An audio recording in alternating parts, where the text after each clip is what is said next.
Okay so hello students, मैं हूं D Ranjan और स्वागत करता हूं आप सभी का विंग्स एकेडमी चैनल पे। और आज का जो क्लास होने वाला है ये होने वाला है बैंकिंग एंड फाइनेंशियल अवेयरनेस को लेकर। ओके, तो banking and financial awareness banks के मेंस एग्जाम में काफ़ी इंपॉर्टेंट टॉपिक होता है, ये तो आप लोग को डाउट होगा ही नहीं। और इसका जो सीरीज़ है हम लोग आज से शुरू करने वाले हैं, ठीक है। और इसका जो सीरीज़ का जो पहला क्लास है आज जो है वो इंट्रोडक्टरी क्लास है। ये मैं आप लोगों को बताऊंगा कि किस तरह से आप बैंकिंग एंड फाइनेंशियल अवेयरनेस को डिवाइड करेंगे, किस तरह से स्टेप बाय स्टेप आप लोग आगे बढ़ेंगे, किस तरह से आप लोग को ईजी होगा कि आप एक स्टेप के बाद दूसरा कंप्लीट करेंगे और आपको एग्ज़ाम में काफ़ी अच्छे मार्क्स आने वाले हैं इस सेक्शन से, है या नहीं। और इस सेक्शन को अगर आप स्किप करने का दिमाग में ख्याल लाए भी है ना, तो जल्दी से जल्दी उसको निकाल के पहले फेंकिए। क्योंकि मेंस एग्जाम अगर आप देने जा रहे हैं, अगर आप सोच रहे हैं कि मैं किस सेक्शन के एक टॉपिक को भी अगर आप स्किप करने का सोच रहे हैं ना, तो बहुत गलत बात है नहीं। क्योंकि अगर आपका मैथ्स एंड रीजनिंग थोड़ा भी खराब चल जाता है तो यही सेक्शन है जो आपको जॉब दिलवा सकता है नहीं। तो स्किप इसको मत ही कीजिए और जल्दी से जल्दी इसको शेयर कर दीजिए। ज़्यादा से ज़्यादा स्टूडेंट हमारे साथ जुड़ जाइए ताकि हम इस क्लास को बहुत ही अच्छी तरह से आगे ले जा सके, ज़्यादा से ज़्यादा स्टूडेंट्स का अच्छा हो सके।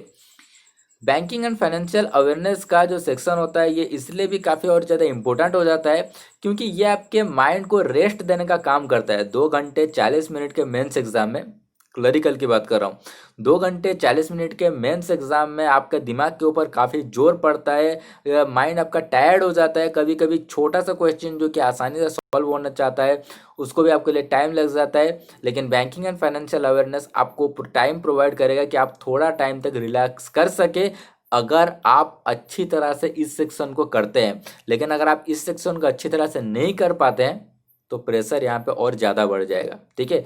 तो इस चैप्टर को मैं आपको खास कहूँगा कि अच्छी तरह से कंप्लीट कीजिए और मैं आपको आज बताऊंगा कि किस तरह से आप इसको कंप्लीट करेंगे। एक आउटलाइन आपको प्रोवाइड कर दूंगा, ठीक है। तो क्लास शुरू करने से पहले आपको एक छोटा सा गुजारिश है मेरा कि आप एक बार देख लीजिए, ठीक है। आप एक बार देख लीजिए, हमारे जो नॉन सब्सक्राइबर है उनका वॉच टाइम आ रहा है लगभग 66.6% और सब्सक्राइबर्स का वॉच टाइम आ रहा है 32.9%। तो हमारे जो नॉन सब्सक्राइबर्स हैं वो लोग काफ़ी ज़्यादा हैं और काफ़ी ज़्यादा टाइम तक हमारे वीडियो से नॉलेज गेन करते रहते हैं। तो अगर आप नॉलेज गेन कर रहे हैं ना तो एक बार सब्सक्राइब भी कर दीजिए। वीडियो के नीचे वहाँ पे, हाँ, राइट कॉर्नर पे एक तो लाल कलर का बटन दिख रहा होगा, सब्सक्राइब लिखा हुआ, उसको दबा दीजिए। साइड में बेल आइकन को भी दबा दीजिए ताकि आपको जो नोटिफिकेशन है वो काफ़ी जल्द मिल जाए, तुरंत ही मिल जाए और हमें भी थोड़ा मोटिवेशन मिल सके। आपके लिए क्लासेस लाते हैं, सब्सक्राइबर्स से ज़्यादा हमारे नॉन सब्सक्राइबर्स के वॉच टाइम आते हैं।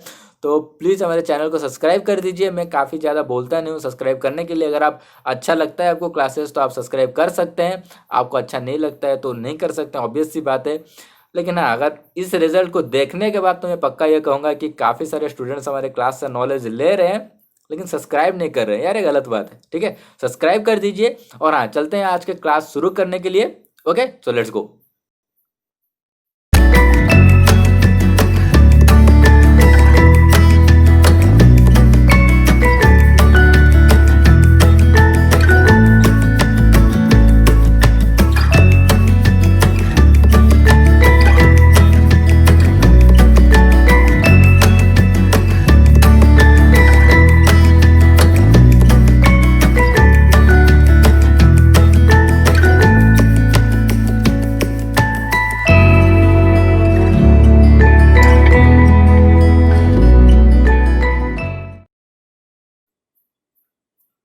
ओके, सो हमारा जो पहला टॉपिक जिसके ऊपर हम लोग ध्यान देंगे वो है हिस्ट्री ऑफ बैंकिंग।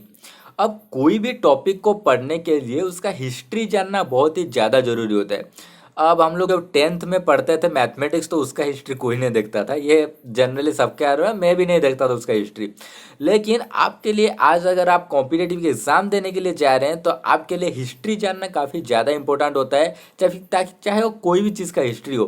क्योंकि एक हिस्ट्री वही चीज़ होता है जो आपको रीज़न बताता है कि बैंक हम लोग को क्यों चाहिए, बैंकिंग का जरूरत हमको क्यों पड़ा, क्यों हम लोग बैंक के लिए एक बैंक जो एक ठो सेक्शन है उसको हम लोग क्यों डेवलप किए हैं, क्या ज़रूरत है बैंक को डेवलप करने का।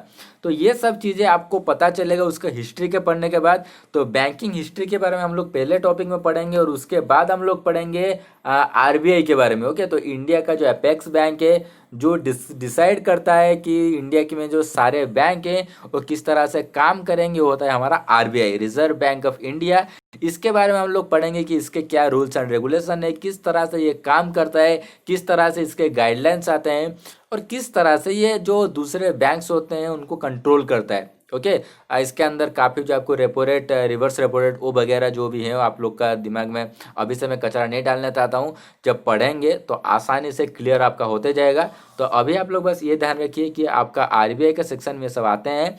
तो अभी जो थर्ड सेक्शन हम लोग का होने वाला है आरबीआई के बाद, ये होता है टाइप्स ऑफ बैंक। ओके, तो टाइप्स ऑफ बैंक में हम लोग कौन कौन से टाइप के बैंक आते हैं, जैसे कि मैं अभी आपको बताया कि आरबीआई एक वो टाइप का बैंक है जो कि कंट्रोल करता है नहीं। जो जितने भी हमारे कमर्शियल बैंक्स आते हैं या फिर जितने भी हमारे नॉर्मल बैंक्स आते हैं जहाँ पे हम लोग पैसे डिपॉजिट करने जाते हैं, पैसे विड्रॉल कर ले जाते हैं, तो उन सबको कंट्रोल करता है आरबीआई। तो उस तरह से कितने टाइप्स के बैंक हैं और अलग अलग उनके काम होते हैं, किस तरह से वो एक दूसरे से अलग होते हैं, उन सब के बारे में हम डिस्कस करेंगे हमारे third topic types of banks में। ओके, तो फोर्थ हमारा जो पिलर है वो क्या है उसके ऊपर ध्यान देते हैं, वो है payment and settlement system.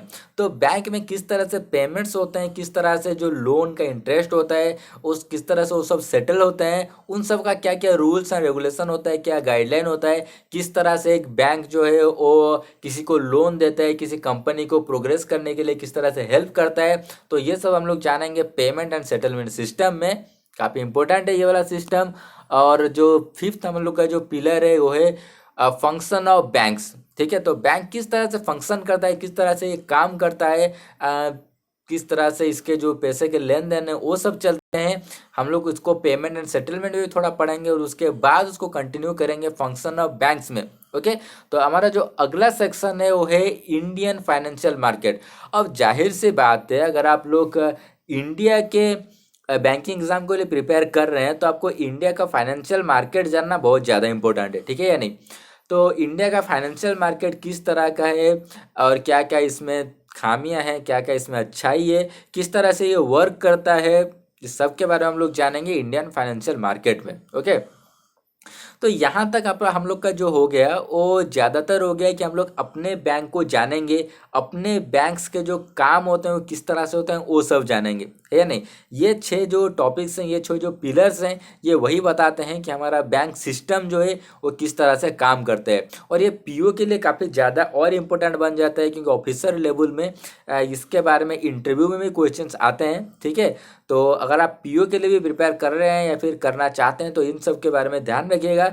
PO में बहुत इंपॉर्टेंट होता है ये टॉपिक क्योंकि इंटरव्यू में भी आता है, आपके जीडी में भी आता है। तो ठीक है, अब बढ़ते हैं आगे और ये है inflation and foreign direct investment. Inflation deflation 2 term होते हैं जिनको आप लोगों ने काफ़ी बार सुना होगा। और ये इन्फ्लेशन या डिफ्लेशन क्या होते हैं, कब होते हैं, इनको क्यों ऐसा कहा जाता है, क्यों ऐसा कहा जाता है। ओके, तो क्या मतलब क्या इनके डेफिनेशंस होते हैं इसको हम लोग समझेंगे। उसके बाद हमारे जो फॉरेन डायरेक्ट इन्वेस्टमेंट होते हैं, जो हमारे फॉरेन करेंसी होते हैं वो हमारे इंडिया में आते हैं, उनका जो इन्वेस्टमेंट होता है या फिर उनका जो रोल होता है वो कितना मेजर होता है, कितना इंपॉर्टेंट होता है, ये सब हम लोग जानेंगे। Inflation, foreign direct investment. और फॉरेन डायरेक्ट इन्वेस्टमेंट को आप लोग काफ़ी टाइम एफडीआई के नाम से भी जानते हैं, है नहीं। और एफडीआई जो होता है वो बैंक्स के लिए, कमर्शियल सिस्टम के लिए काफ़ी ज़्यादा इम्पोर्टेंट है। तो आगे बढ़ते हैं और ये है बेसल नॉर्म्स, जो हमारे जो कमिटीज रहते हैं जो कि बैंक्स के लिए कुछ रूल्स प्रोवाइड करते हैं, है नहीं।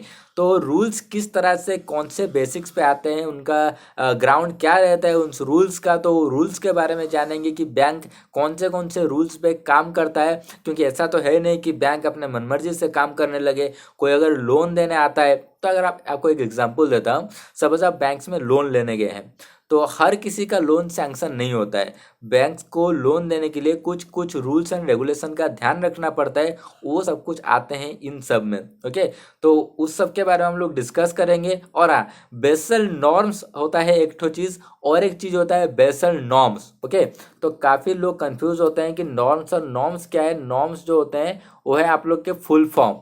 ठीक है, जैसे कि आप लोग का एटीएम हो गया, उसका फुल फॉर्म क्या है, है नहीं। तो ये सब जो आते हैं ये सब नॉर्म्स में आते हैं, और इसके जो क्वेश्चन हैं वो आजकल थोड़े कम आते हैं। मुश्किल से एक क्वेश्चन आपको देखने के लिए मिलता है, दो क्वेश्चन तो मतलब बहुत ज़्यादा हो जाते हैं नॉर्म्स में लेकर।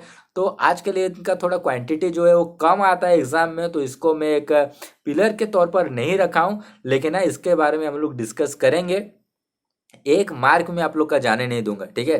तो कंप्लीट इसके ऊपर डिस्कस करेंगे, और इसके बाद हम लोग डिस्कस करेंगे अपने अगले पिलर के बारे में, जो कि है इंटरनेशनल ऑर्गेनाइजेशन। इंटरनेशनल ऑर्गेनाइजेशन जो होते हैं वो सारे कंट्री के जो अपेक्स बैंक्स होते हैं उनको कंट्रोल करते हैं। जैसे कि हमारा कंट्री का अपेक्स बैंक क्या है, आरबीआई है। लेकिन आरबीआई को कौन कंट्रोल करता है, आरबीआई तो किसी से परमिशन लेता है ना।